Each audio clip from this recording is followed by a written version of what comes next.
Hey, it's Jay from Daft Paragon.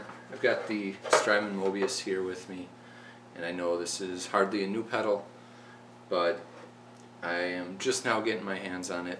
I've stayed away from it for a long time because I thought it would just be a endless rabbit hole of tinkering, and that's kind of like any of the bad talk I've seen about this pedal on the net has been kind of along those lines, that it's just for people to tinker in like their bedrooms or their basements like me, and it's not something that actual professional gigging musicians would use. And I think a lot of that sentiment is partially just the idiots who think everything digital is bad, but also some people that have good points that a lot of pedals like this are just like too complicated to quickly use. Like if you're mostly playing with other people, playing live, you don't have the time to tinker and screw around with settings and all that nonsense. So I wanted to just very quickly play around with this thing on video to show people like whether it is or isn't something that like you don't have to be a computer science major to use, essentially. So I'm just on one of the factory presets right now, not the one I wanted. So I guess here's knock number one on it. Using it on stage, you have to press two buttons at once to go banking up and down between presets, otherwise you just have two to work with easily. I have kind of big feet. I still struggle to maneuver that. I usually end up leaning over and using my hands. So I don't know, minor annoyance, but not necessarily the end of the world. Anyway, we got it on a flanger kind of sound going.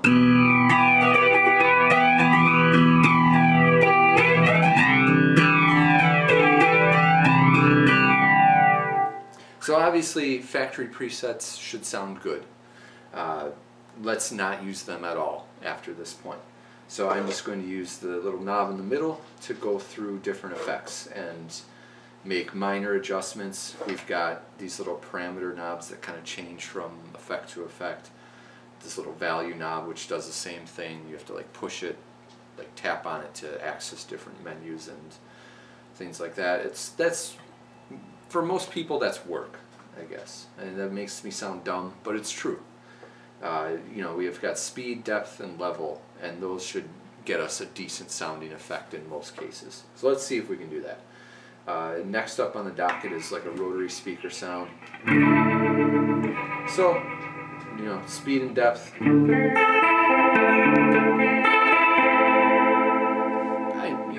can see we can get there.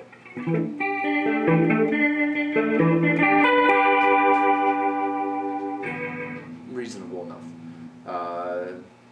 It's like a vibrato sound. Way too slow. Still too slow. Try tap tempo.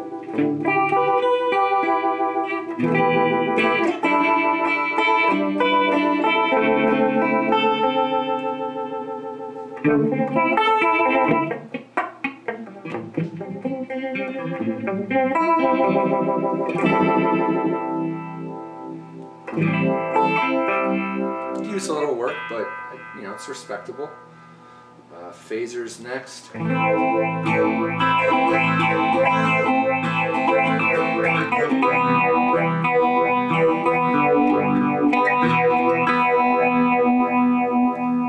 That's pretty easy, and then without too much trouble, I think tapping this little value knob, you can get to like the 2 through 16 stage phasers, and get pretty dramatically different sounds without a whole lot of work. The filter effect, again, tapping the value knob. I know that's more work than we probably wanted to do, but you can get like the auto wah sound.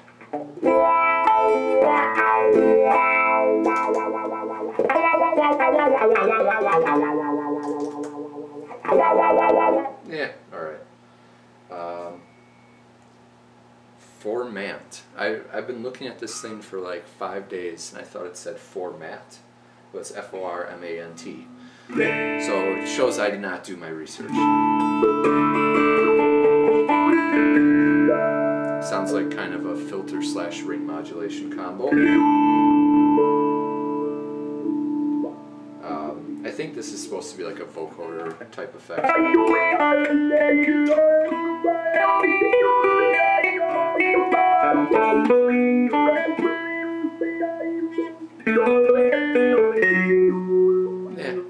I don't have a use for that.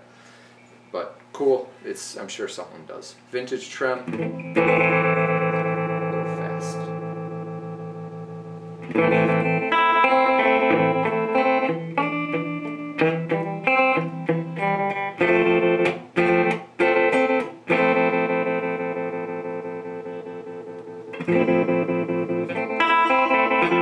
That sounds pretty good. The pattern trem, which is just modern. Sounds like we're in square wave mode, possibly. Yeah, you have to screw around with the parameter knob, but I guess that's not too much work. You can go sine wave, triangle, square, rectangular, sawtooth, etc., etc. Sawtooth. Well, you get what I mean.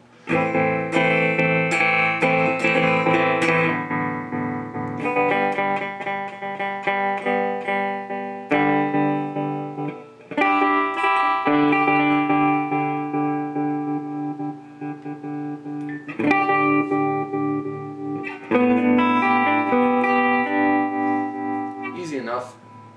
Trem is kind of hard to screw up, and then we get into some of the weirder ones that some people won't think they sound good regardless. Some people will just think they're neat, but you know, they're kind of time wasters. And I'm sure there's a handful of people out there making really cool music out of these things.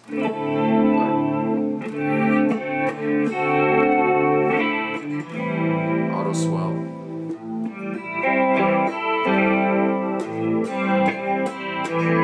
Which is actually pretty neat because the little tap tempo light is blinking, which I don't know if you can see. It's going like really slow, but it's definitely like responsive to signal input.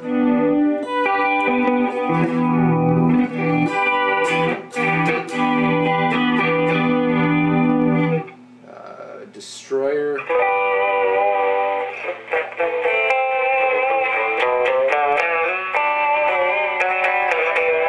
Sounds like it's got like some little 8-bit fuzz thing going on with like AM radio sounds.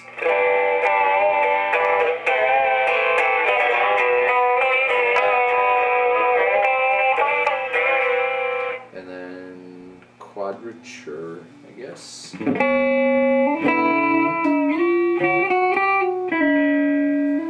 Sounds like some angry gnome stuff.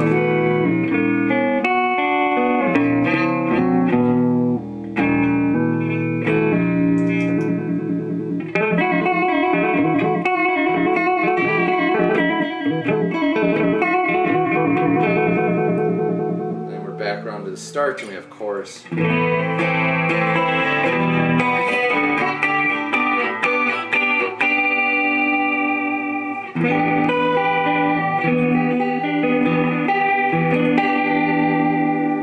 So, I mean, yeah, that was really quick and you probably didn't get much out of it, but I guess the point is I expected to have to do a lot more tinkering. I keep saying tinkering, sorry. Screwing around to get like respectable sounding effects out of this. And nothing was terrible. Most of it was pretty good.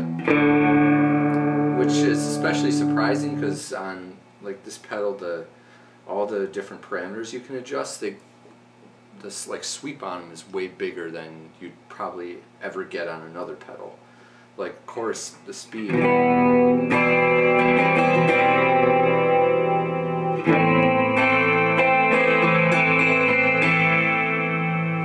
It's slowed way down like a flanger or something, and then it can go really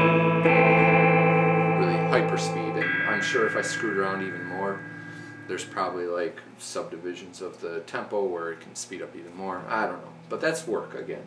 We don't like that.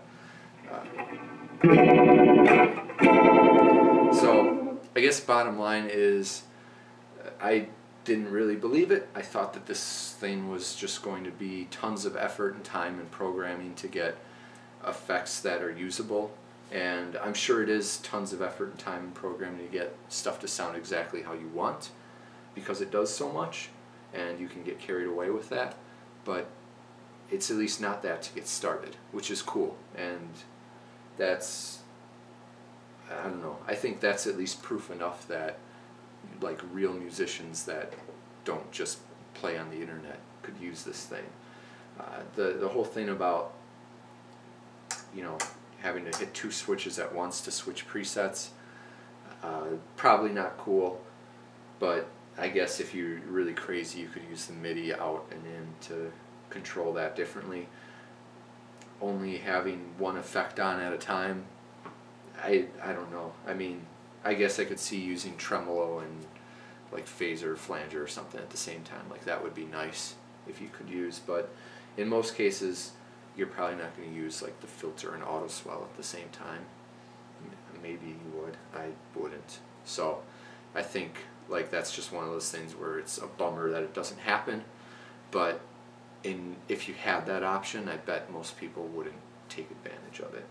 Or if you had like 2 Mobius or Mobii side by side, I would bet there's not a lot of people that are using like 2 different effects at once. Maybe some are, and I'm sure they will comment and yell at me, but the majority of us that just want like a lot of modulation in one kind of small box, I don't think it matters. So thumbs up, it at least passes that test.